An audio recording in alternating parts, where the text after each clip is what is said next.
In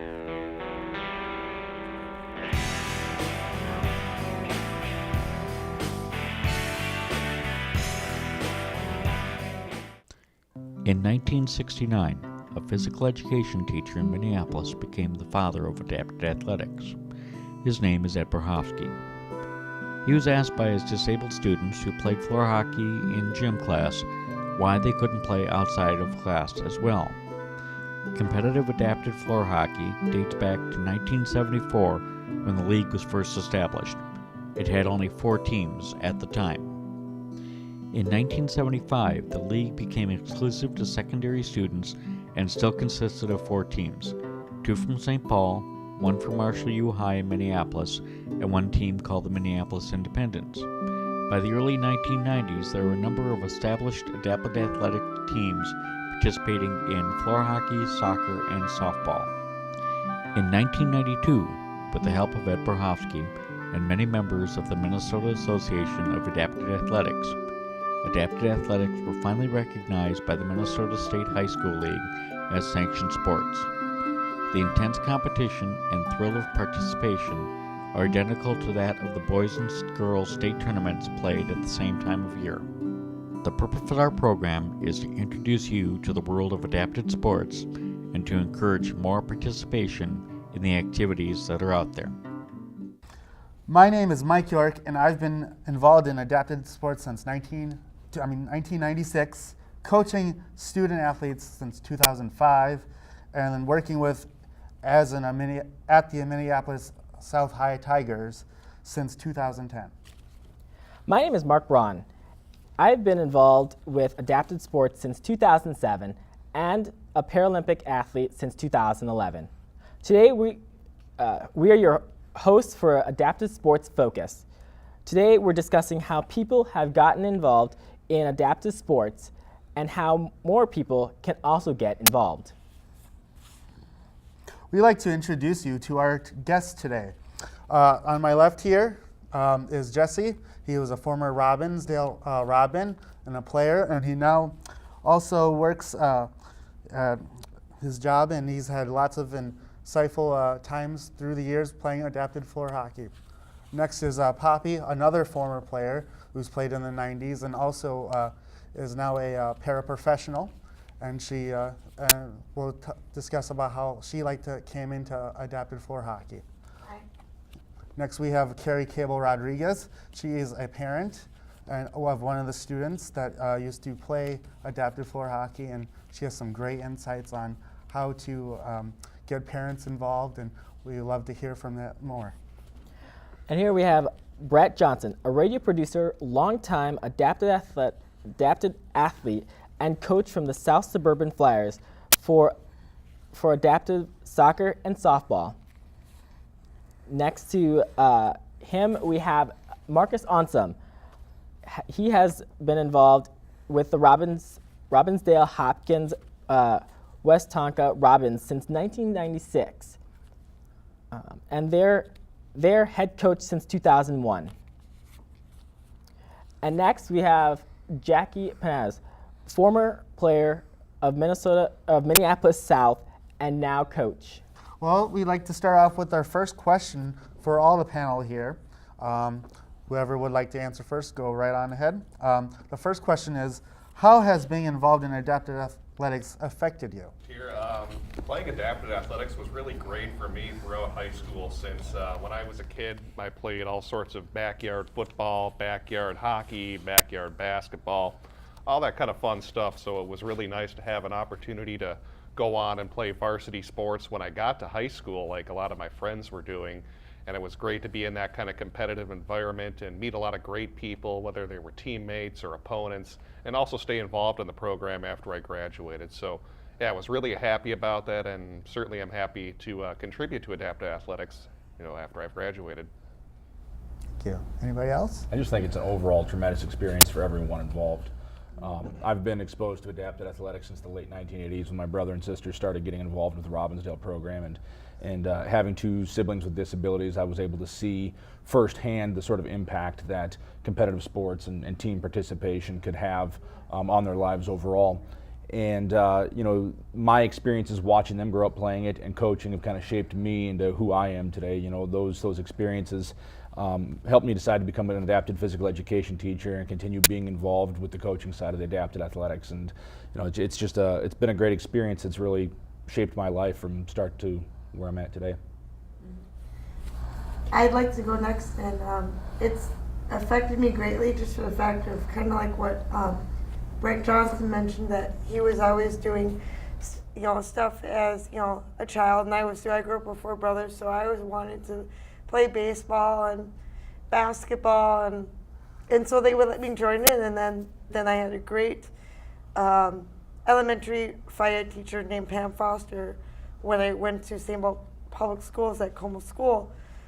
She mentioned the program to me as I got older, and when it came to time for me in 8th grade, because 7th grade I wasn't quite interested at the time. 8th grade I loved it and played all the sports, adaptive floor hockey, adaptive softball, adaptive soccer, and I played all the way through high school, and I still do that now through other opportunities. I would agree. I think it helped Tyler, my son, transition into high school because he started in middle school and he was already part of a group. So it really helped him transition in and be part of and be part of a group and have a really fulfilling high school experience. It added to the overall sense of you're accountable for something. You're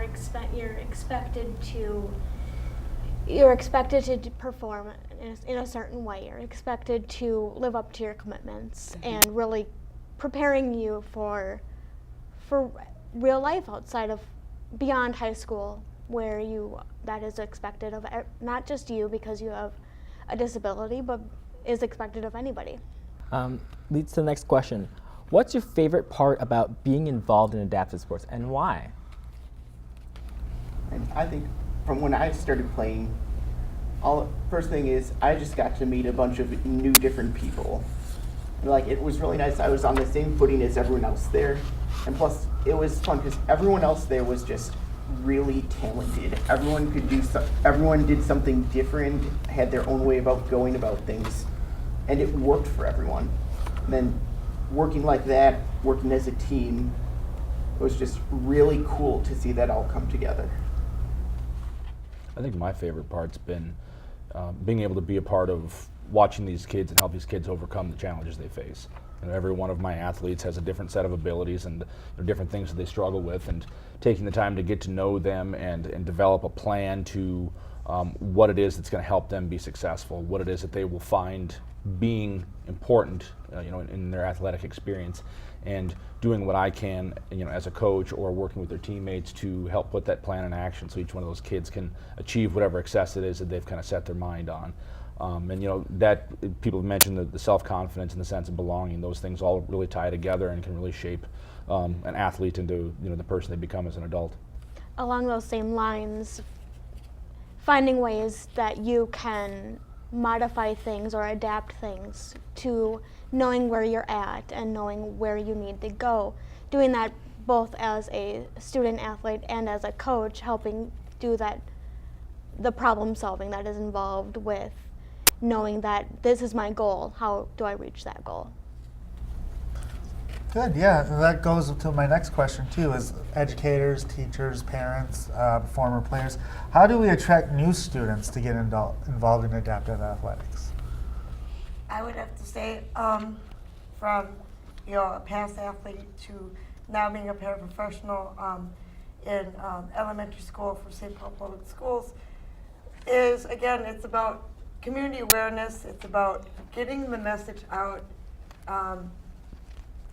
Technology and other mediums of getting information do help, but it's also just that communal networking of just letting people know and saying, hey, did you know about this? And, I know they're still in elementary school, but maybe as they get older, if they're interested and they want to have, the sports athlete experience, and they may not feel because they have whatever form of disability, physical or a cognitive disability, they may not feel like they can do that. Yes, they can. These are some options for them I think it's really important to invite young kids to younger elementary school to come watch and to have those tables at open houses and back to school nights and things like that, and start them in elementary knowing that in middle school they can start playing so that they're aware and they're looking forward to it. I agree. I mean, that's kind of our biggest thing when it comes to getting kids involved, is making sure they're getting exposed to it. Let them experience it firsthand before they ever have a chance to decide that this is or isn't for me. You know, one of the struggles I have as a coach trying to recruit new players is lots of times families will kind of make the decision that this isn't for my kid even before they get a chance to experience it. So, you know, like she mentioned, starting at an early age, we do a Junior Robins night periodically where, you know, we invite kids in grades 2 through 6 or whatever to come practice with the varsity squad and experience it. And, you know, just the general community awareness too that Poppy mentioned is making sure our community knows about it.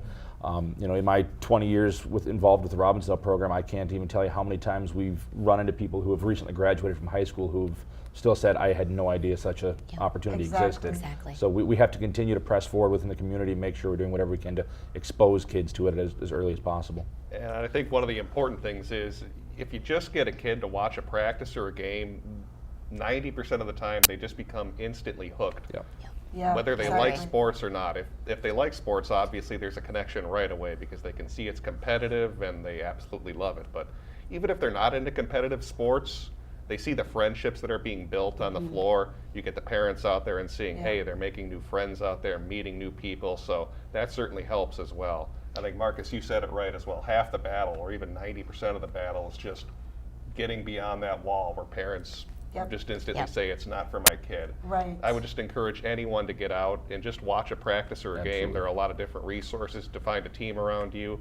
Whether you go to maaaconference.org or mshsl.org, you can find a team or contact someone and they can certainly put you in contact. It's a great way to get involved, and just come and watch a practice or a game. You don't have to commit for a whole season. Just watch and see if it's something for you. There are so many other benefits besides just the physical benefits that come along with playing. There are the emotional, there's the behavioral, there's the friendships that have already been mentioned, and there are so many different reasons why this would be a great thing for not only students who might not have any other thing to do after school, but any student with a disability, or if they even might not have thought of that, or if they would have wanted to join a club, why not play this instead? Awesome. So leading to my next question, does the competition differ from other high school sports? If so, in what way or ways? I mean, it obviously differs in the sense that, you know, our games are being adapted or modified, you know, and in comparison to the regular, you know, non-adapted sports and soccer and floor hockey and whatnot. So sometimes when people come see it, it'll take them a few minutes to figure out that it's still the same game, but there's different provisions in place to equalize the game as much as possible, make it as accessible as possible to other people. But the one thing that I think I hear the most of from people where it's keeping the similarities to other sports is how intense it is and how exciting it is and how hard the kids are working and how much fun they're having out there. You know, so those similarities, you know, are there regardless of what sport you're talking about, whether it's a regular soccer or adapted floor hockey or sled hockey or whatever. The competitive nature of the sport is there, which is what, you know, really draws a lot of people to get involved in the first place. I think it's important to bring up too that it's not a traditional park and rec league that you sometimes see with adapted sports where everyone gets equal playing time and it's more about, you know, teaching the game. While we do certainly teach the game, competitiveness is a huge aspect of it, and it's something that I think the kids really love doing out there, especially when you get a 7th or 8th grader who maybe doesn't play a whole lot when they're a younger kid. By the time they're a senior, where they're out on the floor starting for you, it's very similar to what you'd see in a traditional varsity adapted or varsity sport, I should say, where you have to work your way up through the system. It's very competitive. It was funny even talking to some of you guys before about a recent tournament that took place, how competitive that was, and that's really important to emphasize that it's not, you know, just a park and rec league where everyone's out there with no structure. It's a very competitive varsity sport, just like any other, but obviously there are modifications as well. When I've had people come with us to the games that have never been to a game, they're like, oh holy cow, look at the heart and soul that the kids put into the games, because they really do, and they work as hard as any other athlete. And I think people that have come with us have been just amazed at what takes place out on those courts. You know, whether it's soccer or floor hockey or softball, people are just impressed that have come with us, that have just, they had no idea what to expect and they left there in awe. And the same expectations that you would have in high school by any coach or whatever sport, tennis, basketball, ice hockey, the same high school expectations are there for these athletes who are disabled of whatever function, cognitive or physical, or a combination of all, and sometimes more that you may not see. It's the same expectations of doing well in school, following the practice expectations. So it's no different. That's where the competitive edge isn't different. It seems it might be different because of the adaptations, but it really isn't. And I think that's what people need to be familiarized with. Exactly. Sorry, Poppy, but it's okay. It looks, the sports can look a lot slower than they are, and they look slower than they would in able-bodied sports. Floor hockey is not as fast-paced as ice hockey is. It can be. It totally can be. Depends on who you're talking to. Yeah. But at the same time, the competitiveness is still there. The heart is still there. It's the same sport. It's just played in a different way, and it might look different, but it's not different. As a coach, we all know this actually. Yep. And as I find as a coach, how do we get rid of that stigma of being adapted sports, trying to get the new kids in here that say, oh, I don't want to play that, I want to join the regular sports, and they end up, kind of just sitting there on the sidelines. How do we bring those kids in? I wish there was a simple answer to that. I mean, in 20 years coaching, I still haven't found something that works for us to break down that stigma. Yeah. But I do think that one of the things that can continue to help is something like this, putting it out there for the community to see, continuing to push mainstream media to cover our activities and really have them presented as being equal to other high school sports. Like Brett said, some people will get the idea that it's park and rec, it's not competitive, it's not serious, where while those things might be great for some programs, for us, this is competitive high school varsity athletics, and our kids are on the same level footing as anybody else in their high schools when it comes to a sporting arena. Right. Again, like Mark said, communication and saying that this is a real high school collegiate sports situation, and letting, I think, students know you can letter in these sports. So leading to my next question, what can schools or educators do to help promote participation in adapted sports? Well, I think at our school, we're hosted by Bloomington Kennedy High School. I coach a team called the South Suburban Flyers. We're a co-op between Jefferson, Kennedy, Eden Prairie, Richfield, and Edina. I think I named all 5 of those schools. But our schools do a great job of promoting our program, making sure we get in the yearbook, on their weekly announcements and that type of thing. We try to get cheerleaders from each of the schools to come to our home games. And we even sometimes, our floor hockey coach, Dan Slinden, will usually get the Eden Prairie Bantam hockey team just to come in and scrimmage us in kind of a fun type of atmosphere. So it's getting that type of outreach in the school, making sure other students are aware of it so they can come watch a game. We had a situation where I think we brought an Edina student section in to cheer us on when we were playing a team a couple of years ago. So that's really a challenge of just getting your program known in the schools, and I think that's how you can also attract more athletes to play. We do a lot of the same things like Brett mentioned, getting things involved in the school yearbook and newspaper and the morning announcements and things like that. We've had the girls soccer team at Armstrong come in and scrimmage with our kids and actually help coach the practices, which I think has gone a long way to preach more acceptance of our kids in the school. You know, a lot of our kids are now best friends with some of these girls that have come and scrimmaged with us and practiced with us for, 6 or 8 weeks at a time. But I think the other key part is making sure that as coaches, we're forging positive relationships with the teaching staff in the building, whether it's the special education teachers or the Phi Ed teachers or the administrators, the athletic directors, whatever, making ourselves available to present information to the staff and student body when it comes to promoting our programs. Because it comes down to awareness. If the teachers and the people in the schools don't know about our program or don't fully understand the benefits of our program, then it's not going to get out. I think that's where Minneapolis has struggled. The trickle-down effect of we all know about it, but getting it through to the staff, then getting it through to the parents, and then getting it down the line. And there's thousands of kids that are eligible that don't even know it exists, Yep. and that's a shame. So it's trying to just keep that awareness and stay in front of them and start them young as possible.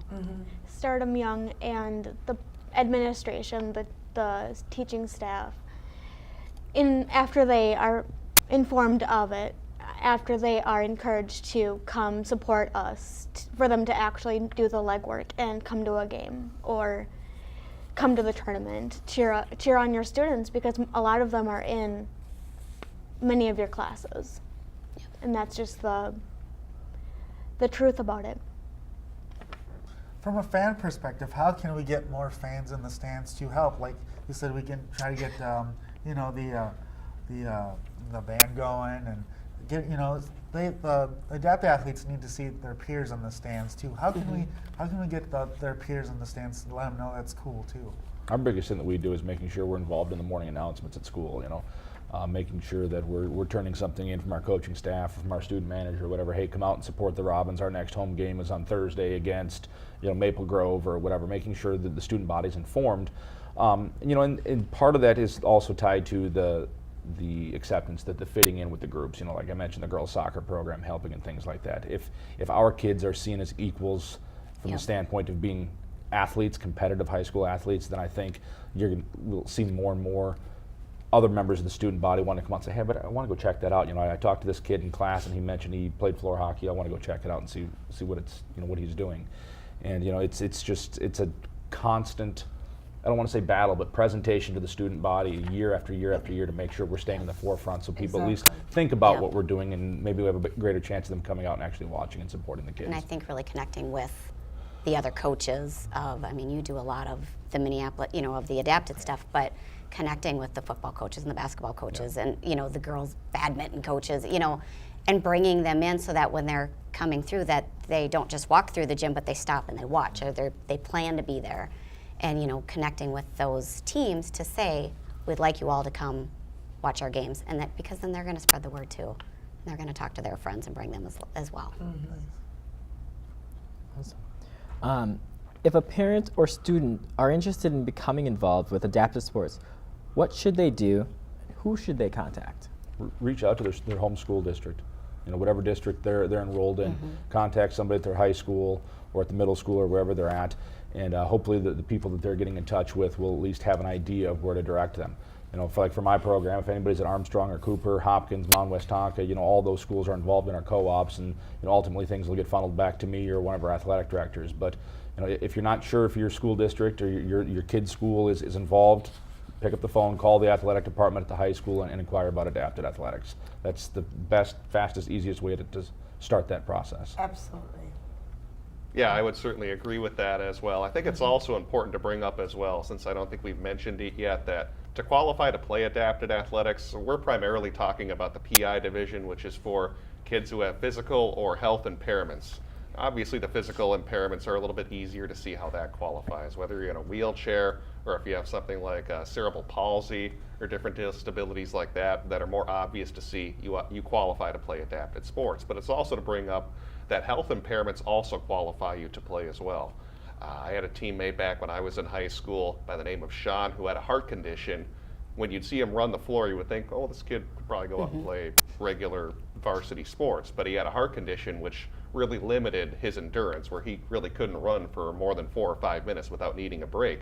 And that qualified him to play adapted sports. So that's also important to emphasize as well, that if you have a health impairment, something that basically prevents you from playing regular varsity level level sports, I should say, you qualify to play adapted sports. Generally, what you need to do is talk to your family physician or any other kind of doctor and ask them, would this be a good program for my child, my son, my daughter?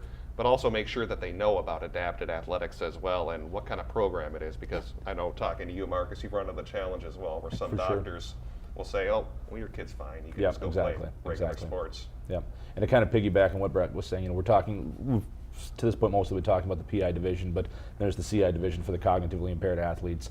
Kind of having an idea of which direction you're going, Yeah. as far as participation, we'll get you started. If you do want more specifics, the Minnesota State High School League website has lots of resources with the information about qualification. And then, like I said before, get in touch with your home high school and start asking questions about how you can get involved. Before we go, I just want to add this last question for all the panelists. What was your favorite moment in adapted sports?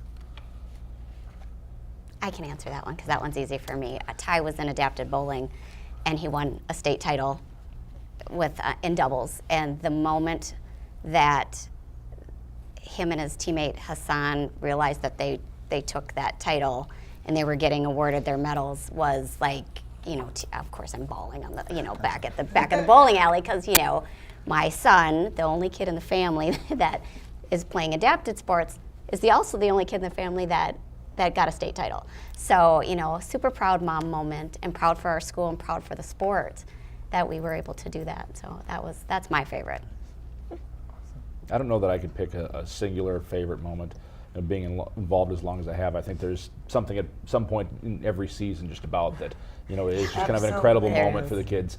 I think for me it just comes down to any given year, any given point, any given kid for that matter, watching them finally achieve the success that we set out for them to get to in the start of the season. Each kid I talk to individually and get to know their strengths and their weaknesses, and we say, okay, we're going to make sure you work to get to this point this year. And when they finally get to that, whether for some kids it's scoring a goal, or for some kids it's as simple as just putting on the jersey and being a part of the team, feeling like they really truly belong. Watching those kids finally reach that pinnacle of success is priceless. It makes all the work worthwhile. From either the player's perspective or the coach's perspective, anytime you can start at point A at the beginning of the season and end up at point B at the end, if you can quantify that, if you can see that in any real way, is something special. If you can see that your student athletes have learned something, or they weren't able to do something at the beginning of the season that they were at the end, anytime you see that is something special. For sure.